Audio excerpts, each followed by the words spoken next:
আজ থেকে শুরু হলো দেবীপক্ষ, সকলকে জানাই শুভ মহালয়া। ভোরবেলা উঠে কিছুক্ষণ মহিষাসুর মর্দিনী শুনছিলাম।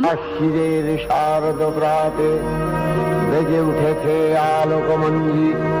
দেন বিকালবেলা বেরিয়ে পড়েছিলাম ঠাকুর দেখতে যাওয়ার জন্য। গেছিলাম শ্রীভূমি স্পোর্টিং ক্লাবে। আমরা একটু তাড়াতাড়ি চলে গেছিলাম, তাই শ্রীভূমির যে মেন গেট সেখানে এখনো লাইট জ্বালেনি। আর অনেকটা তাড়াতাড়ি যাওয়ার জন্য এই ভিড় শ্রীভূমির তুলনায় অনেকটাই কম মহালয়ার দিনে। এই বছর শ্রীভূমির থিম হচ্ছে তিরুপতি বালাজির মন্দির। ছবি ভিডিওতে দেখে যতটা না বেশি ভালো লাগছিল, সামনে থেকে দেখে আরো বেশি ভালো লাগছিল। আর আমি যখন গেছিলাম তখনও উদ্বোধন হয়নি, তাই মণ্ডপের ভেতরে আমরা ঢুকতে পারিনি, তাই বাইরে থেকেই ঠাকুর দেখে চলে এসেছি। আর এটা হচ্ছে মহালয়ার দিন বিকালে শ্রীভূমির ভিড়। দেন ওখান থেকে বেরিয়ে হাঁটছিলাম বাড়ি ফেরার জন্য। আর হাঁটতে হাঁটতে দেখতে পেয়ে গেছিলাম শ্রীভূমির কাছেই ক্যানেল স্ট্রিট স্পোর্টিং ক্লাবের এই ঠাকুরটা। তারপরে ওখান থেকে বেরিয়ে বাড়ি চলে এসেছিলাম এবং সবাইকে জানাই শুভ শারদিয়া, সবার পুজো খুব ভালো কাটুক।